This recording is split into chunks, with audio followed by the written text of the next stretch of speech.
Nós estamos chegando ao final dessa série sobre a Epístola de Tiago. Nós começamos em junho e estamos terminando hoje. Foram 15 mensagens que foram compartilhadas com vocês ao longo desse período. E o que nós aprendemos com Tiago é que ele está nos ensinando a construir um caminho. E esse caminho tem nome. Esse caminho chama-se maturidade. Assim como felicidade é um caminho que se constrói, não é um fim em si mesmo. Felicidade não é um fim em si mesmo.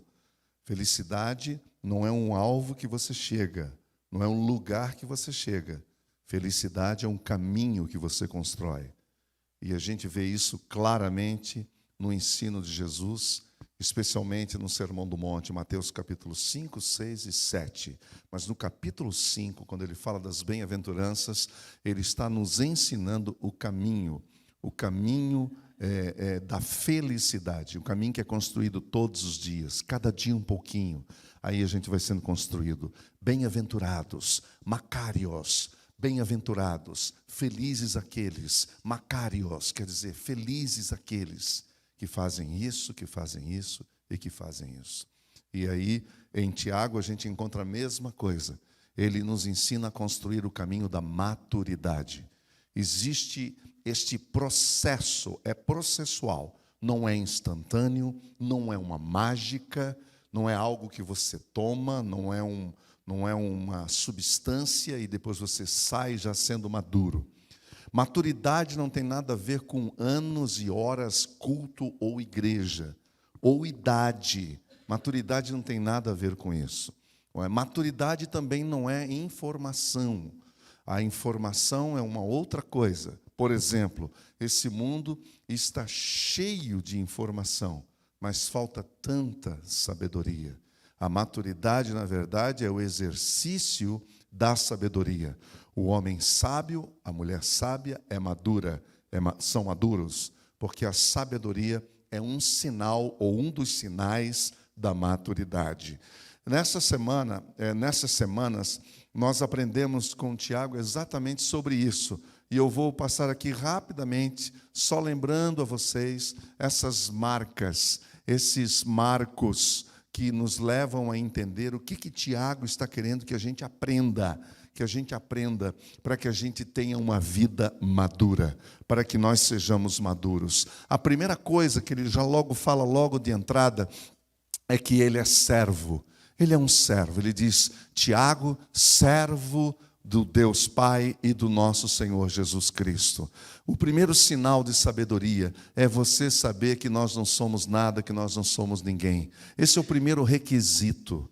A palavra servo aqui quer dizer doulos, na verdade deveria ser escravo. Essa é a melhor tradução para essa palavra. As traduções antigas, Ferreira de Almeida, outras mais, para trás da década de 70, traziam essa palavra, escravos. Ultimamente eles têm colocado servos. Isso é para dar uma aliviada, isso é para não assustar as pessoas. Na verdade, essa tradução é colocada assim para tornar mais ameno o negócio. Você está entendendo? Mais palatável. Aí as pessoas não se assustam, porque ninguém quer ser escravo de ninguém.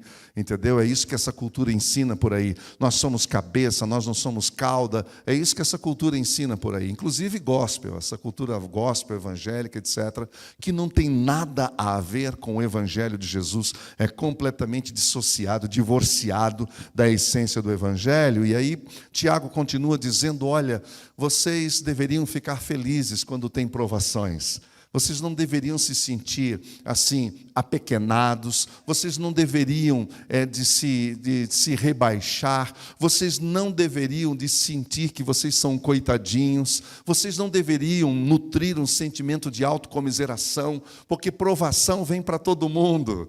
As provações são inevitáveis, as provações são inevitáveis, as provações são transitórias e as provações, elas são altamente didáticas. A gente aprende com as provações, é na provação que a gente aprende, porque eu e você, nós somos pessoas duras demais, o nosso ego é duro demais. É difícil lidar comigo e com você. Não é fácil, não. Você pensa que é fácil te dobrar? Não é fácil, não. Você acha que você sabe, você acha que você pode. Então Deus quer nos mostrar, nós não somos em nada diferente do seu povo lá no Egito, quando saiu do Egito. Nós somos em nada diferente. E o que você ouve falar? Deus todos os dias falando, eu preciso quebrar a cerviz desse povo, não é isso? Lembra-se dessa expressão? Eu preciso quebrar a cerviz. A cerviz, o que é a cerviz? A não ser a cervical aqui, ó, que mantém essa cabeça não erguida. Deus quer que a gente mantenha a cabeça erguida, mas a gente insiste em ficar com o nariz empinado. E aí ele não aceita isso, entendeu? Porque daí já passa para o campo da arrogância e do orgulho. E Tiago continua dizendo que as tentações, elas nascem dentro de nós. A cobiça está dentro de nós. Isso não tem nada a ver com Deus. Não é Deus que tenta você, porque Deus a ninguém tenta. A verdade, a tentação está dentro de nós. Eu quero muito aquilo, é um super desejo incontrolável que me leva a me satisfazer.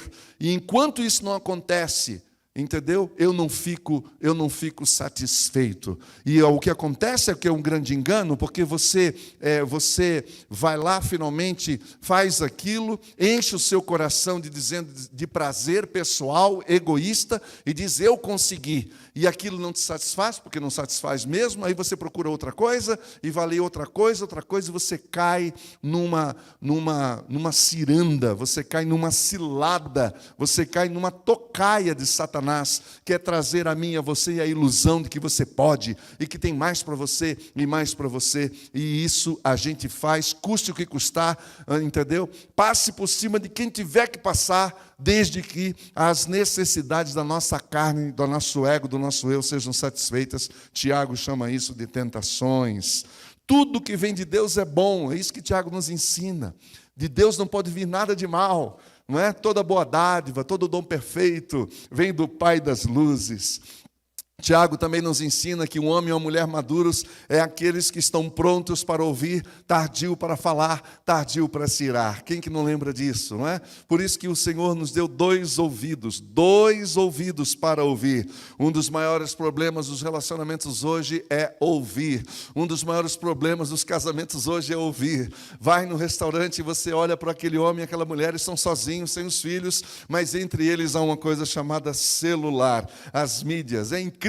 O cara gasta uma grana, vai num lugar bacana, uma comida maravilhosa, mas ninguém percebe, ninguém degusta, porque estão infiltrados no mundo virtual, perdendo a realidade, entrando na virtualidade, perdendo a riqueza, a doçura, a simplicidade daquilo que está acontecendo ali na frente deles. E eles estão dizendo, a vida realmente é muito ruim, etc., quando, de fato, a outra pessoa está na frente dela esperando um oi, esperando um olhar, esperando atenção.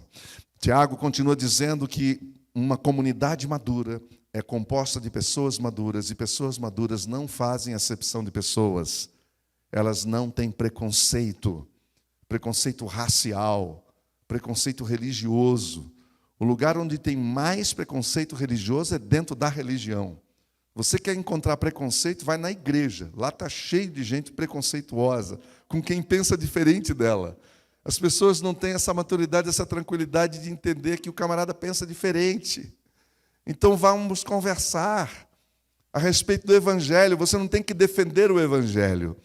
Você não tem que defender o Evangelho não precisa nem da minha e nem da sua defesa. Não defenda o Evangelho, não defenda a Bíblia, não defenda a igreja com I maiúsculo não precisa de defesa, e a de minúsculo é impossível defendê-la, porque todo dia apronta uma.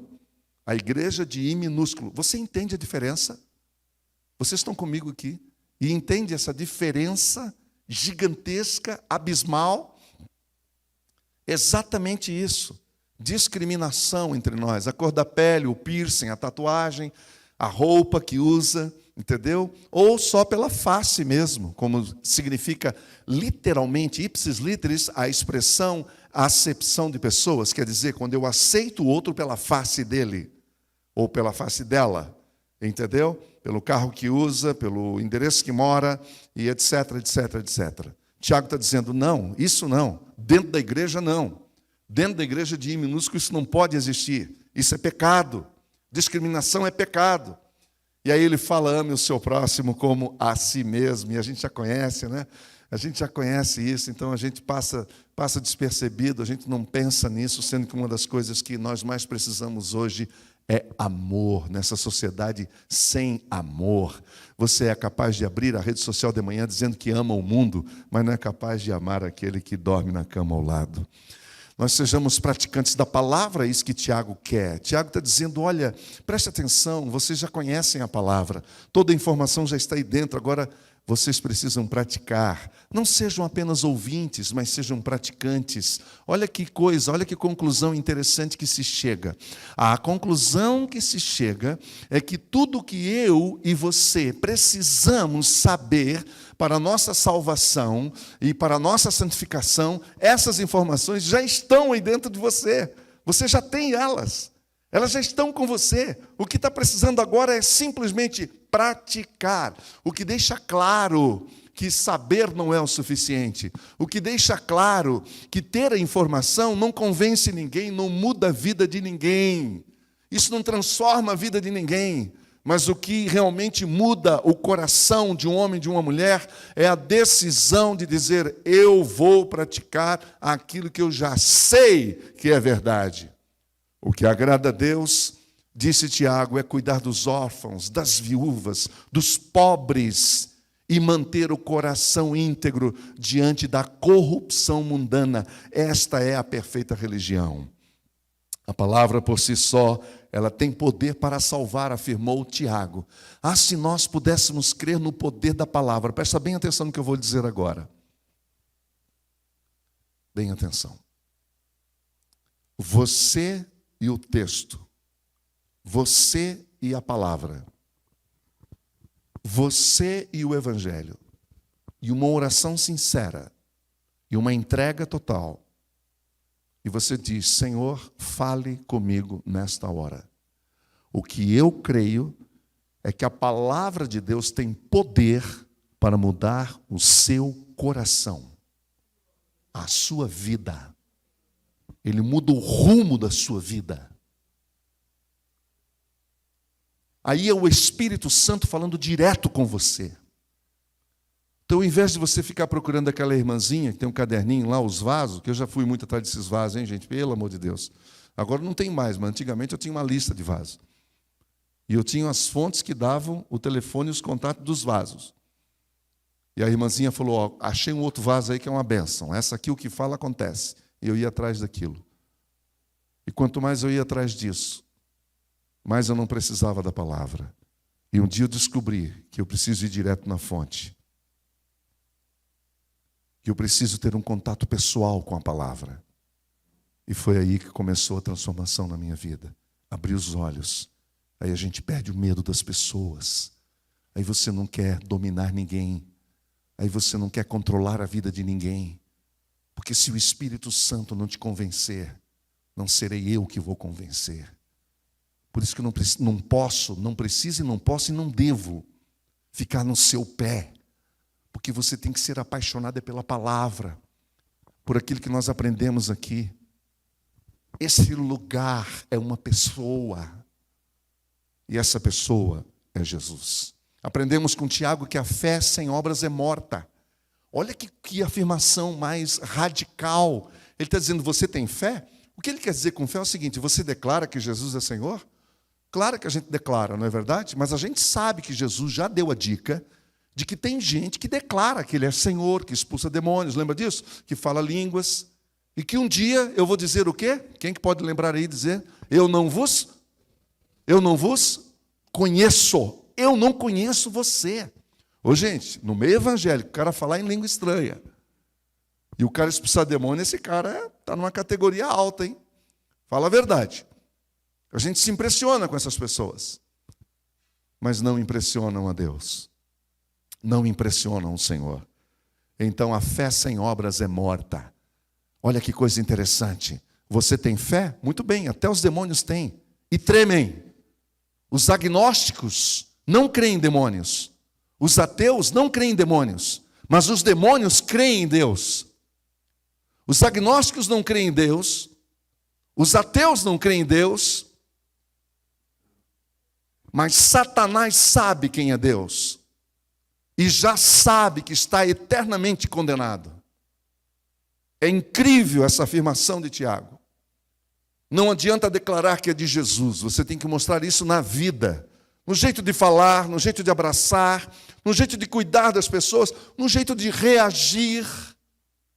Se a minha fé não estiver estampada na forma como eu reajo, então está faltando alguma coisa. Então em que Deus que eu creio? Que Deus é esse que eu creio? Então o desafio é esse, tenha uma fé viva. Aí Tiago vai falar, controle a sua língua. Ela pode trazer muitos males. Use-a para curar, para edificar. Amém, meus irmãos? Você já falou alguma coisa que já destruiu a reputação de alguém? Que já acabou com a reputação de alguém? E depois ficou irreparável? Você já deu prosseguimento a uma conversa, a uma fofoca que não é verdade? Já passou adiante isso? Já machucou pessoas com a sua palavra? Pessoas ficaram sabendo através de você. Você foi o canal para continuar difamando a vida de uma pessoa. É isso que Tiago está dizendo, controle, porque o Senhor nos deu a língua, a linguagem, a comunicação, foi para abençoar pessoas e não para destruir pessoas. É isso que Tiago está dizendo. Tiago fala mais uma coisa importante e fundamental, sabedoria. A sabedoria que vem do alto, não a terrena. Tem gente que é muito sábio do ponto de vista terreno. Na verdade, ele pensa que é sábio. Uma coisa é ter sabedoria, outra coisa é ter conhecimento e informação. Esse mundo está cheio de informação, mas esse mundo está tão pobre de sabedoria. E sabedoria a gente aprende com a palavra de Deus. Buscar a sabedoria do alto. Quantas vezes eu e você temos que ir para a presença do Senhor, orar e pedir, Senhor, ajude-me a resolver esse problema que eu mesmo criei por falta de sabedoria. Eu falhei, eu pequei, eu produzi esse problema. E a gente precisa ter essa humildade para reconhecer isso. Porque a sabedoria do alto, ela é pura, ela é pacífica, ela é amável. A sabedoria do alto, ela é compreensiva, ela é cheia de misericórdia. Ela é cheia de bons frutos, ela é imparcial e ela é sincera. Essa é a sabedoria do alto, onde ela entra, tem cura, tem transformação. Tiago continua dizendo que o homem e a mulher maduros são aqueles que percebem claramente que a amizade com Deus não coaduna, não tem nada a ver com a amizade com o mundo.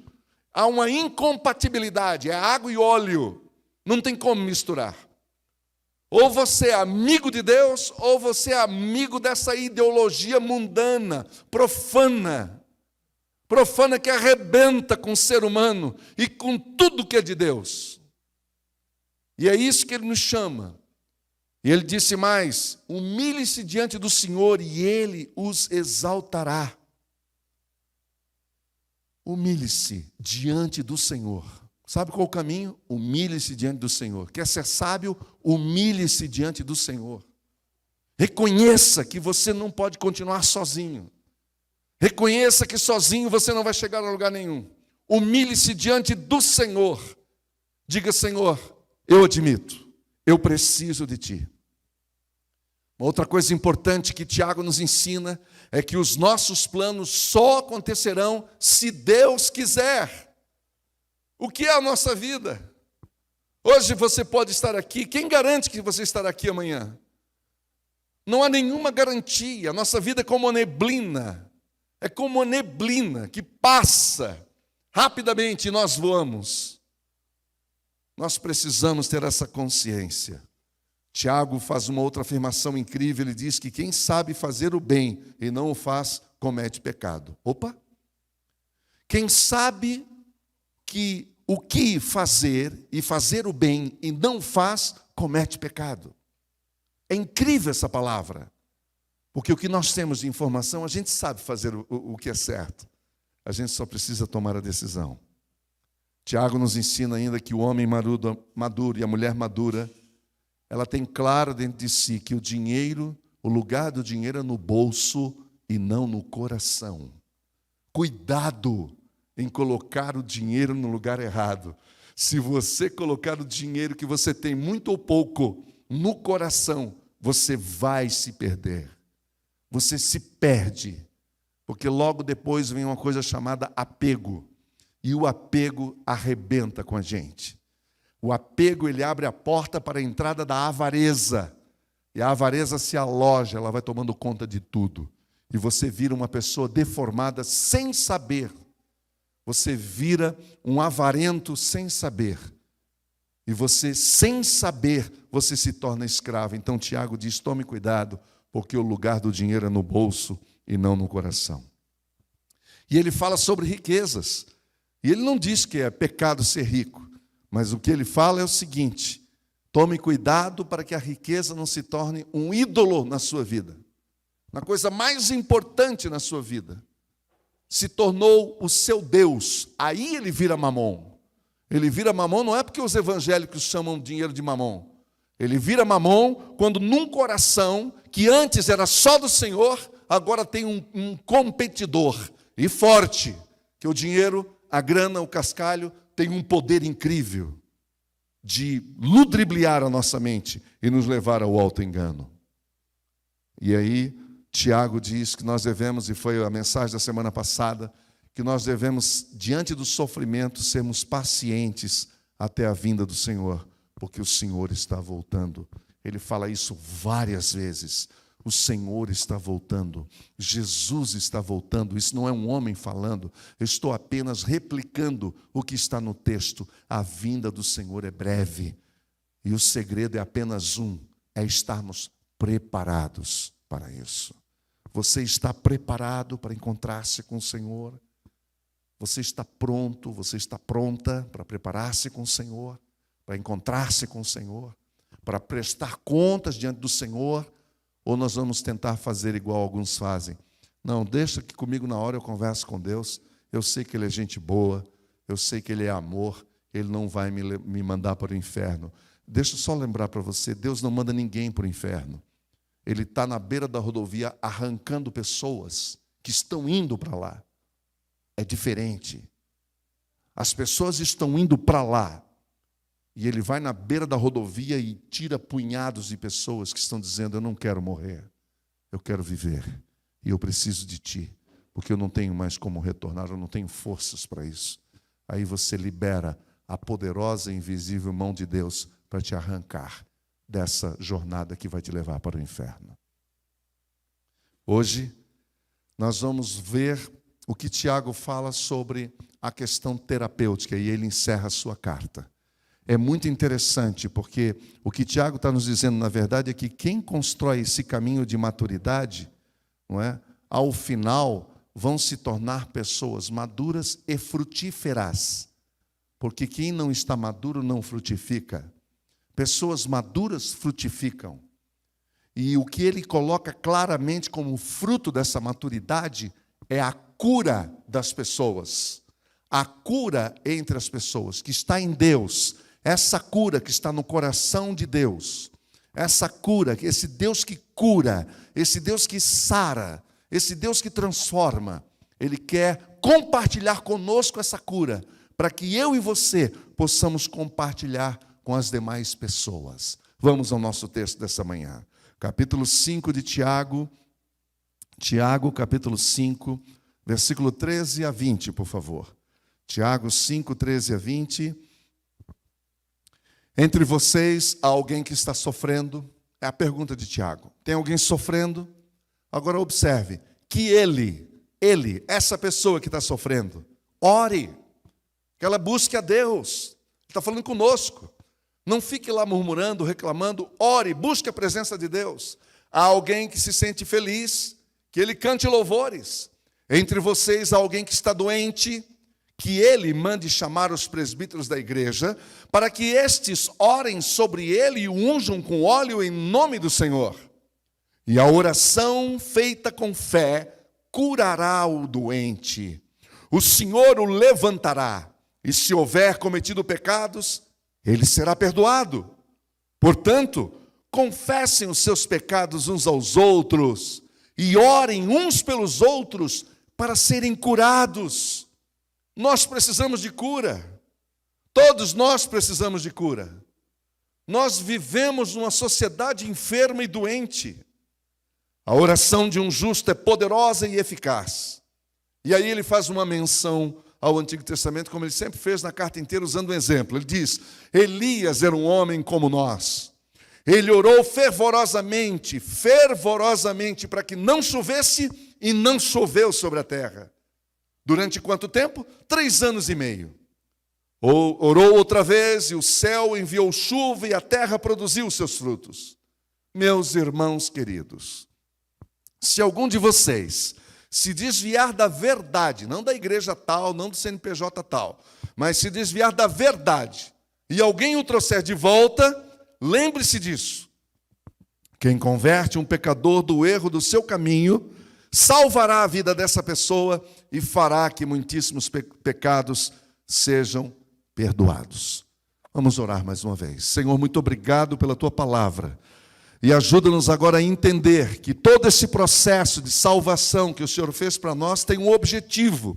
O objetivo é a tua missão, e a tua missão é glorificar o teu nome na face da terra. É por isso que eu fui salvo, é por isso que a minha irmã foi salva. Nós somos salvos para um propósito, que não é apenas a satisfação pessoal, que não é apenas a salvação pessoal, mas é derramar o amor de Deus por todos os lugares onde o Senhor nos colocar. E onde o teu amor chega, a tua cura chega, a tua salvação chega. Tudo de maravilhoso que vem das mãos do Senhor chega, quando chega um homem de Deus, uma mulher de Deus, maduros no Senhor. Muito obrigado por tudo, em nome de Jesus, amém. Esse é o propósito do Pai. O propósito do Pai, quando te salvou, Ele não te salvou só para dizer: olha que gracinha, olha que coisa boa, olha o meu filho, olha a minha filha. É muito mais do que isso. O Senhor quer te usar para levar essa graça, essa paz, essa alegria para outras pessoas. Eu e você estamos cercados por pessoas enfermas. Há pessoas doentes do nosso lado. Veja aquela pessoa que mandou um WhatsApp para você, uma mensagem, um telefonema, foi tomar um café com você, ela está doente. E você olhou para aquela pessoa e diz: o que eu vou fazer por ela? Eu não tenho o que oferecer para ela. Eu não tenho o que oferecer para ela. E de fato nós não temos. Nós não temos nada em nós que possa ser oferecido para curar as dores emocionais, espirituais de uma pessoa. E a gente fica frustrado com isso, porque não tem nada para oferecer para ele. E aí Tiago nos ensina essa coisa maravilhosa, o caminho da maturidade nos leva a sermos uma pessoa, uma comunidade que cura, mas essa comunidade só poderá curar se tiver essa comunhão com esse Senhor maravilhoso. Então não importa se eu estou sofrendo, se eu estou feliz, se eu estou pobre, se eu estou rico, se eu estou numa turbulência, se eu estou numa bonança, o mais importante é que o Senhor está conosco. Ele está conosco, Ele não nos deixa, Ele está presente na nossa vida. E esse homem, essa mulher que agora está atingindo a maturidade, ela aprende a viver, seja com a bênção, seja com a provação. Ela tem esse entendimento e esse equilíbrio que nós chamamos de domínio próprio, que é fruto do Espírito. Nós precisamos ter domínio próprio. E não desfalecer diante das provações, mas pedir para que o Senhor nos dê graça e força durante a provação, para que nós possamos não apenas sermos vitoriosos na provação, mas depois termos um testemunho para compartilhar com as pessoas, dizendo: eu passei por isso. E eu quero dizer para você que Deus nunca nos abandona, Ele não vai te abandonar também. E nós vamos juntos. Não é emoção, não é emocionalismo, não é mexer com seus sentimentos. Isso é fé, é confiança de que Deus não nos deixa na hora da provação. É com o Senhor o nosso negócio. Primeiro, para nos dar graça diante da provação. Segundo, para nos dar graça diante da bênção. Sim, porque tem muita gente que quando recebe a bênção esquece de Deus. Eu converso com várias pessoas e aí algumas delas durante a semana me ligam falando: Zé Antônio, você já sabe, né, cara? Quando eu ligo para você, que deu pepino, né? Deu zebra. Aí a pessoa diz, eu me sinto envergonhada por isso. Eu falei, não devia. Eu falei, por que não? Eu falei, porque eu também sou assim. Eu só busco Deus quando eu não estou bem. Isso é um coração interesseiro, egoísta, mesquinho. E a gente faz isso mesmo, a gente usa Deus da cara dura. Você está entendendo? Mas eu tenho mais medo de pessoas que estão bem do que aquelas pessoas que passam por lutas. Eu tenho mais preocupação com pessoas que estão passando pelo deserto, com dificuldades e com lutas, entendeu? Com esse momento que ele vive em crise, apenas até ela entender que o Senhor está com ela. Quando o Senhor está com ela, então eu fico em paz. Agora, aquela pessoa que já desfruta da bênção, isso é um perigo, porque pode esquecer-se de Deus, porque está bem, porque não precisa. Se não, veja o seguinte, quais foram as orações mais marcantes na sua vida? Se não aquelas que você estava em crise? Quais foram os momentos em que você buscou ao Senhor com mais intensidade? Se não aquele momento que você estava em crise? E você tenta repetir aquela oração e não consegue, porque aquele foi o momento específico e o Senhor te visitou ali, o Senhor abençoou o teu coração ali. Quando você olha o livro das orações da palavra de Deus, que chama-se Salmos, o Saltério é o livro das orações. Por mais de 700 anos esse livro foi esquecido como o livro das orações. Graças a Deus que de 200 anos para cá está sendo recuperada essa visão de que se eu quero conversar com Deus, eu tenho exemplos de homens e de mulheres que choraram na presença de Deus. E aí você tem os salmos de lamento, por exemplo. Quando o salmista diz, até quando, Senhor? Até quando? Você já fez essa oração? Não levante a sua mão, por favor. Você já fez alguma vez na sua vida essa oração? Até quando?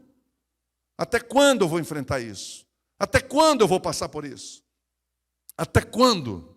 Até quando eu vou sofrer isso? Até quando eu vou sofrer essa opressão? Até quando eu vou ser opróbrio, vou ser vergonha para os meus amigos, para a minha família? Para os meus vizinhos, até quando? Eu já fiz ela muitas vezes. É difícil fazer essa oração. É muito difícil. Você está lá no fundo do poço chorando, a impressão que você tem é que não tem ninguém te ouvindo, a impressão é que tem um teto de bronze ou de inoxidável sobre você. E que essa oração não passa do teto, como a gente diz. Essa é a oração de lamento. Mas tem também a oração do regozijo, da gratidão e da alegria. Quando o Senhor restaurou a sorte de Sião, ficamos como quem? Sonha. Então a nossa boca se encheu de riso, a nossa língua de júbilo. Então entre as nações se diziam, grandes coisas fez o Senhor por eles. Com efeito, grandes coisas fez o Senhor por nós, por isso nós estamos alegres. Isso é maravilhoso. Oração de gratidão, de celebração desse Senhor. A segunda coisa que Tiago nos ensina é que essa comunidade ela deve ser focada no cuidado do outro. Se primeiro diz que essa comunidade tem que ser focada no Senhor, porque é dele, ele é a nossa fonte de bênção, de paz, de provisão, de proteção, de livramento, de alegria. Mais do que isso, essa comunidade deve estar focada no cuidado do outro. Nós temos que cuidar uns dos outros. Veja os versículos 14 a 16, por favor, que diz o seguinte, versículo 14 a 16. Entre vocês alguém que está doente, que ele mande chamar os presbíteros da igreja, para que esses orem sobre ele e o unjam com óleo em nome do Senhor. A oração feita com fé curará o doente, o Senhor o levantará, e se houver cometido pecados, ele será perdoado. Portanto, confesse os seus pecados uns aos outros e ore uns pelos outros para serem curados. A oração de um justo é poderosa e eficaz. Esta é a palavra de Deus. Interessante aqui, porque o foco não está no óleo, o foco não está no cargo do presbítero, do bispo, como diz o texto, a palavra presbiterós significa exatamente isso. Entendeu? O ancião, para ser bem literal, né? O ancião não está nisso, não está na posição, não está no cargo, mas está na responsabilidade do cuidado. E isso sai, então, de uma gama do clero e passa para toda a igreja. Deus quer usar toda a sua igreja, Deus quer usar você para curar pessoas. Amém, meus irmãos? O Senhor quer usar você. Ele quer usar você.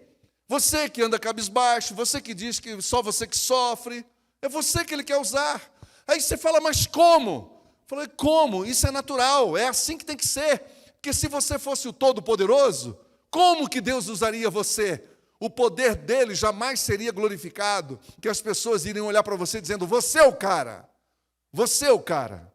E só tem uma maneira de fazer isso. Ele nos quebra e Ele nos usa. Deus não usa ninguém inteiro. Pode dizer isso comigo? Deus não usa ninguém inteiro. Vamos lá? Deus não usa ninguém inteiro. Tem que ter um quebrado. Porque o inteiro é arrogante, o inteiro é orgulhoso. Eu já fui inteiro, eu sei o que é isso. Hoje eu estou catando os cacos, até hoje eu estou catando. Até hoje. Até hoje. Vem claro na minha memória, claro na minha mente. Claro. Eu sou feito de barro. Eu sou feito de barro. Eu sou feito de barro. E aí Deus usa. Quando a gente tem essa consciência. Então o foco está nos cuidados das pessoas. Não é cumprir uma escala. Não é fazer uma obrigação do cargo. A gente tem a dificuldade de olhar para o doente. O doente dá trabalho, é difícil. Entendeu? Toma o nosso tempo. Famílias que estão aqui e que têm que cuidar dos seus doentes sabem muito bem o que eu estou falando. Especialmente se é o seu pai, a sua mãe, a sua avó. Eu chego na casa e pergunto, puxa, você é filha única? Eu falo, não, nós somos em 5 irmãs. Ah, que legal, então tem uma escala para todo mundo cuidar? Eu falo, não, eu cuido sozinha dela. Ah, então todo mundo mora fora da cidade? Não, todos moram aqui no bairro. E o Kirimi, você está brincando comigo? De que aquela que te criou, cuidou de você, agora está num canto? E que ninguém quer cuidar, que agora é um estorvo, para dizer uma palavra da minha terra, está estrovando, está obstruindo a minha liberdade. É isso que você está dizendo. Será que é isso que essa igreja diz? Porque não é isso que nós queremos aqui na Betânia. Nós queremos uma igreja que se preocupe com as pessoas, focada nas pessoas, que abençoe as pessoas enfermas. Aqui não é lugar de gente perfeita. É difícil lidar com o perfeito. É muito difícil lidar com gente perfeita. A gente não consegue. O perfeito olha para você que está quebrado, te julga do alto da cabeça à planta dos pés. O perfeito é assim. O cara que nunca quebrou, ele é assim. Ele acha que você é um infeliz, que você é um miserável. A gente sabe que é, e nós somos mesmo. Mas eu quero ouvir isso de Deus e não de outro igual a mim. Entendeu? Que só aparenta beleza, mas que por trás não existe nada. Tiago está dizendo que nós temos que perceber os doentes. Você pode estar fisicamente bem, mas emocionalmente estraçalhado. Você pode estar fisicamente bem, mas espiritualmente destruído. Você pode estar fisicamente bem, mas por dentro uma carência, um buraco. A igreja precisa, eu e você precisamos entender que o Senhor nos leva para a maturidade, não só para a gente chegar e dizer, uau, que legal. Não. Agora é que vai começar. A maturidade é apenas o começo. É só mais um step nessa escada longa. Não é um fim em si mesmo. Maturidade não é um fim em si mesmo. Como felicidade não é um fim em si mesmo. Agora eu sou feliz e ponto. Não. Agora eu continuo crescendo, eu continuo me amadurecendo.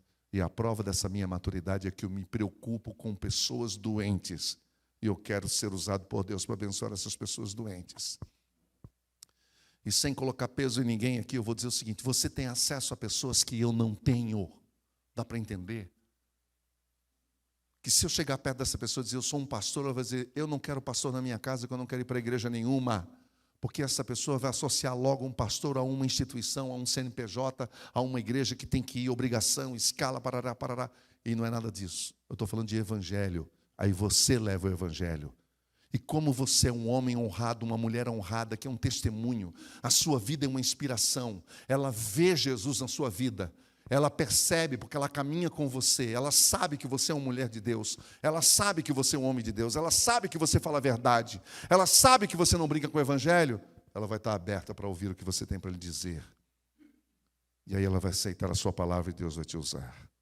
A ênfase não está no óleo.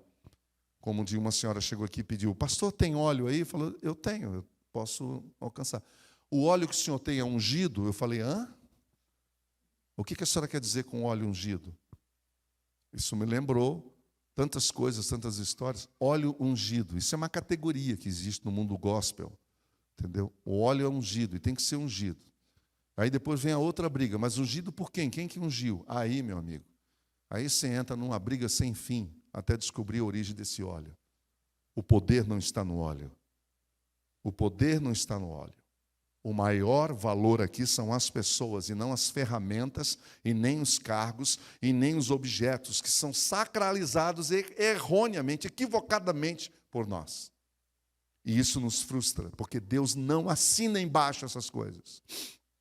Deus não coloca a assinatura dele nessas coisas. Amém ou não? Amém ou não? Amém. O poder está no Senhor. O poder está no Senhor. E onde é que o Senhor está? Onde que o Senhor está? Alguém tem coragem de dizer onde que o Senhor está? Será que tem alguém que tem coragem de dizer que Ele está vivo, bem vivo no meu coração? E tudo que eu preciso eu já tenho, porque Ele colocou em mim.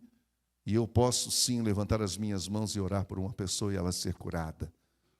E é isso que Deus quer fazer de vocês aqui. Vocês já imaginaram, eu não sei quantas pessoas nós temos aqui hoje, mas se cada um de nós, no nosso universo, na semana inteira, nós pudermos alcançar 2, 3 pessoas, vá, só isso. Olha essa bênção multiplicada, olha essa bênção compartilhada que é multiplicada. Por você que está dizendo, mas eu não sei, eu não posso, eu não consigo. Aí é que fica bom. Que Deus quer usar pessoas assim. Abra sua boca e fale da sabedoria do Pai, cheio de amor, e as coisas vão acontecer. A próxima verdade que Tiago nos mostra, que essa comunidade que é terapêutica, ela deve estar focada na cura da nação inteira, não só das pessoas, mas no povo como um todo. E aí ele usa o exemplo dos versículos 17 e 18, o exemplo de Elias. Elias, esse profeta, ele era humano como nós. Tiago já abre o jogo assim. Ele era igual a nós, uma pessoa igual a nós, uma pessoa comum, como nós. Mas fervorosamente orou. Fervorosamente buscou, e o Senhor fechou o céu. Depois ele orou novamente, o céu se abriu. E isso tudo porque, na história de Israel, registrada em 1 Reis, um dos reis irresponsáveis, um dos piores, foi Acabe. E esse Acabe casou-se com Jezabel. Pensa numa mulher do mal, uma mulher aliançada com Baal, com um Deus profano, que Deus odiava esse Baal, e foi com essa mulher que esse homem casou. E influenciado por ela, toda a nação de Israel se prostrou diante de Baal, mataram os profetas do Senhor, e construíram monumentos, templos, entendeu? Postes ídolos por toda a nação. E Deus, obviamente, se irou contra essa nação. E Deus, então, permitiu essa nação passar pela prova, para que eles pudessem reconhecer que Deus é Deus. E aí ele levanta Elias. O Senhor levanta Elias. E o Senhor o levanta com mão forte. Uma coisa tremenda aconteceu ali para curar aquela nação. E Deus teve misericórdia de Israel, como Ele deve ter misericórdia do Brasil. Nós precisamos da misericórdia de Deus. Quantos altares a Baal estão sendo construídos por essa nação afora? Quantos? Como que essa terra está? Um povo maravilhoso, uma terra maravilhosa. Muita gente do mundo gostaria de morar no Brasil. Muita gente foi para fora por não aguentar. Queriam ficar aqui e aqui ficar e criar os seus filhos. Essa nação precisa ser curada. A igreja de Jesus precisa se levantar como uma agência de cura e não de aliança política, e não dormir na mesma cama da política, e não cair nesse affair, nesse namoro, nessa paquera, nesse adultério, com essa política nojenta e suja que tem por aí, seja lá do A, B ou C, seja o que for, whatever. Deus não está nisso. Deus está olhando para um povo sofrido, que é o povo brasileiro. Nós precisamos de cura. Nós precisamos de cura. A nação precisa de cura. Nós precisamos orar por esse país. Não sei se você tem partido preferido, candidato preferido, não importa, isso não importa aqui agora. Nós estamos falando de uma coisa muito maior. Nós estamos falando de um Deus que ama o Brasil e quer abençoar esse país. Mas a igreja, ela está titubeante, está polarizada, assim como toda a sociedade. Um para o lado, outro para o outro. Nós precisamos da misericórdia de Deus para sarar o nosso país. Para sarar o nosso país. E, por favor, me entendam, vocês que aqui estão, vocês que estão em casa, não será um homem que vai fazer isso, não é um candidato que vai fazer isso, não é disso que nós estamos falando, que candidato nenhum poderia mudar a sorte dessa nação, só o Deus Todo-Poderoso é que pode mudar a sorte de uma nação. Eu não posso colocar a minha esperança num homem, seja qual for. Eu não posso colocar a minha esperança numa proposta partidária, seja de quem for. Eu não posso confiar no homem. Eu tenho que continuar confiando no Senhor e crer que Ele tem o comando de todas as coisas. Nós precisamos ser essa igreja que faz a diferença, mas não fazendo campanha para A, B ou C, e nem condenando quem é do outro lado, ou do lado de cá ou de lá. Nós temos que nos unir em oração e buscar a presença de Deus. Por último, essa comunidade, ela deve ser focada na verdade do Evangelho. É o que diz os versículos 19 e 20. Ouça, meus irmãos, se algum de vocês se desviar da verdade, não é da igreja A, B ou C, se desviar da verdade, não é da doutrina, não é do apóstolo não sei da onde, do bispo não sei do quê, do pastor líder não sei da onde, do senior pastor não sei da onde, não é isso. Está falando da verdade, a verdade é uma pessoa. Quem é essa pessoa? Jesus disse, eu sou o caminho, eu sou a verdade e eu sou a vida. Está falando dele aqui. Se desviar dele. Há muitas pessoas que estão dizendo, eu não estou na igreja, mas eu estou com Jesus. Eu falei, não sei, aí é você e ele que sabe. Eu já vi tanta gente falar isso, que não vai na igreja, mas está com Jesus, a vida é uma miséria. Cheia de ansiedade, totalmente destruída, cheia de mágoa, cheia de inconsistências, completamente perdido, sem direção, e diz que é de Jesus. Somos chamados aqui a voltarmos à verdade. Se algum de vocês se desviar da verdade, Jesus é essa verdade. E o Senhor quer usar vocês, não é para chamar ninguém de desviado. Não levante a sua mão. Alguém aqui já foi chamado de desviado alguma vez? Não tem coisa mais triste do que isso. Dá um sentimento de rejeição, né? Quer dizer, você não é dos nossos, você é desviado. Em alguns casos, eu acho que é bom ficar desviado mesmo. Porque se você continuar naquele caminho lá, meu filho, você não sabe onde é que você vai parar. Você está entendendo? Ontem, ao sair daqui do encontro da noite, fomos ter um tempo de comunhão com a família. Está chegando agora. E aí, na conversa, nós estamos falando sobre essa questão do desviado. Um dos membros da família virou para mim e falou, pastor, você não sabe o peso disso. Quanto que isso dói na nossa vida. De ouvir um parente nosso, uma pessoa querida, que a gente ama, olhar para você e dizer, você é um desviado. É um desviado.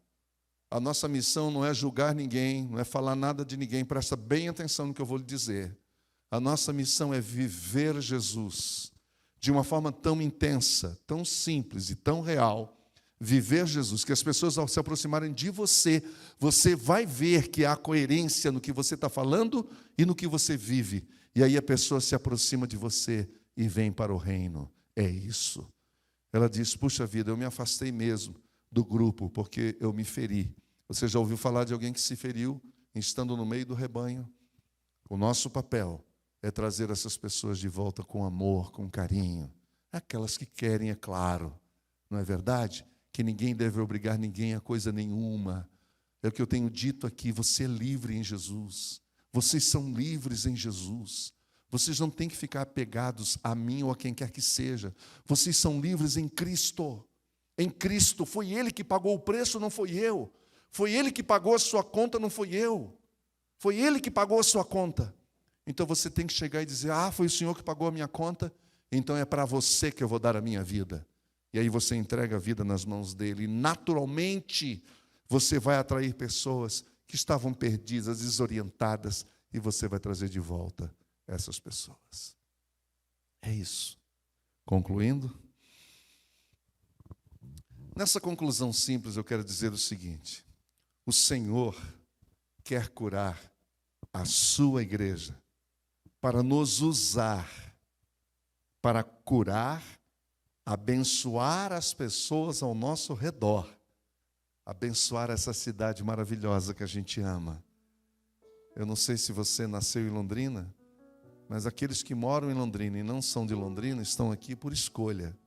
A gente ama essa cidade. E abençoar a nação e abençoar o mundo. Mas tudo isso começa na vida de cada um de nós. Começa no nosso coração. Deus quer te usar para curar pessoas. Está cheio de jovens aqui, ó. Tem jovens, adolescentes que estão me ouvindo aqui. Deus quer usar você para levar o Evangelho a outras pessoas, os seus amigos, as suas amigas. Você tem acesso a pessoas que eu não tenho, por questões óbvias geracionais. Eu sou do Baby Boomers, da década de 60. É bem velho, mas não se assuste, eu não tenho mais de 100 anos, mas estamos quase lá. Não saia correndo, não tenha medo, não tem problema. A gente não sabe falar com a nova geração, mas você sabe, os jovens que estão aqui sabem como falar com a geração. E cada um aqui sabe falar com a nossa geração. Aqui tem as vovós, você fala com as outras vovós. Aqui tem os pais, você fala com os outros pais. Aqui tem irmãos e irmãs, com seu colega de trabalho, com seu amigo. Leve vida para eles. Muda o discurso. Eles já sabem o que você sabe a respeito praticamente de tudo. O que eles não viram ainda é você testemunhar da graça de Jesus na sua vida e no seu coração. E quem sabe isso começa agora. Quem sabe? Dá um medo, não dá? Dá um frio na barriga, não dá? Será que vão me rejeitar? Será que não vão me aceitar? Fale com amor, não como dono da verdade, não com autoritarismo. Fale com amor, com leveza. Compartilhe. Não queira pregar para ninguém. Não queira pregar para ninguém. Já está cheio de pregador nesse Brasil afora aí. Não precisa de pregadores. Precisa de gente que chega lá e fala: vamos fazer uma oração. Eu quero orar por você. Aí a pessoa fala: eu aceito. E você vai encher o coração daquela pessoa de alegria pelo seu cuidado, pelo seu carinho, pelo seu amor. E o Espírito Santo vai tocar nela. Obrigada por assistir essa mensagem. Eu espero que você tenha sido imensamente abençoado. Não se esqueça de se inscrever no nosso canal, curtir e compartilhar os nossos vídeos e clicar no sininho para ativar as notificações. Venha viver Betânia!